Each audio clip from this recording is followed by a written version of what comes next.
Assalamu alaikum wa rahmatullahi wa barakatuhu. Derɗiraaɓe wondaaɓe, mi silmini dow mooɗon, mi hofni on, mi waɗani on barka. Ɗum derɗiraawo mooɗon Adamu DG application.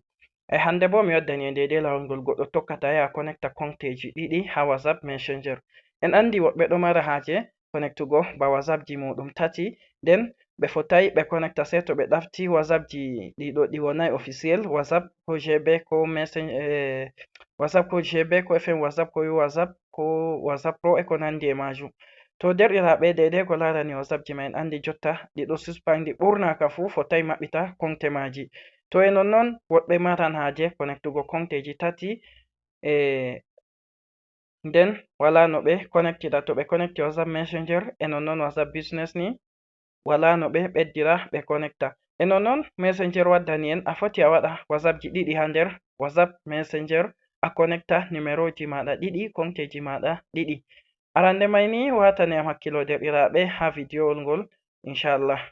Arande man ni derɗiraaɓe, to hande on feni warugo ha sen amin yonetenga DG application TV, taijite warugo gal jungo moɗon nyamoɗo, nda on tawan bindi daneji nder babal ɓalejum, on wara on mema dow ton mai banni. Tammi to on laari ton memi ton ɗo windi sabone, to on memi on aboni, sei on lora on mema dow toɓɓere danere ɓe hollata on ɗo, nda sei on lara on tawan ha ɗo warti toɓɓe 4, sei on hosa toɓɓere je dow ɗon mema dow mare, toɓɓere ɓalere ɗo on mema dow mare banni. To on waɗi banni on aboni, kala deidei video je min jippini fu waran hamon be lawol koyngol. E nonnon ta yejjite warugo ha jungel ɗo on waɗana min jem, on iya dow magel banni. To on yi banni ɗo on waɗi jem hollugo videowol mai woɗi on. E nonnon ta yejjite warugo ha ɗo ha windi partage ɗo, on iya dow ɗo banni on partage nder group ji moɗon WhatsApp, Facebook, Telegram e ko nandi e majum.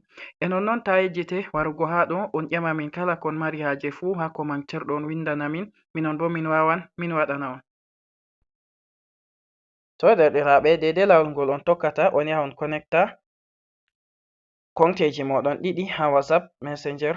Arande mai ni en wara en nasta nder WhatsApp Messenger mai banni. To en nasti sei en wara ha toɓɓon dow ɗo, toɓɓon dow on yiyata ɗo, to ni dow makon banni sei on wara dow parametre. To on memi dow parametre banni sei on laran ha dow inde am ɗo, nda inde ha ɗo, on laran ha sera fu ha jungo mon nyamo ɗo, ha yeso scanner ɗo nda toɓɓel, on yi toɓɓel mai banni on mema dow magel banni. To on memi dow magel tammi on laari ɗum waddani on ajouter in compte, mi tammi on laari babal mai ha les ɗo, nda numero am je mi ɗo connectiri bo, sei on wara on mema dow ajouter in compte mai banni, on rena ɗum sarja.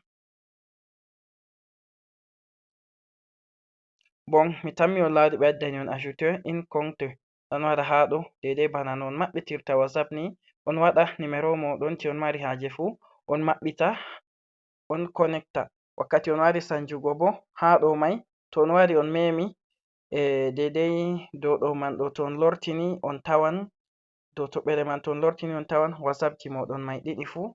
Tammi to on wari ha ɗo on lorta nder parametre, to on wari ha ɗo man memi banni on tawan konte moɗon ngota man je on deconnecti man on mema dow maga banni tan on yaha on connecta. Mi tammi on fami derɗiraaɓe.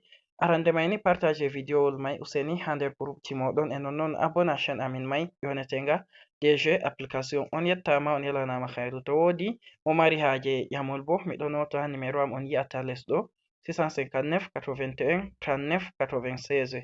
Derɗiraawo moɗon Adamu Jibrilla. Wassalamu alaikum.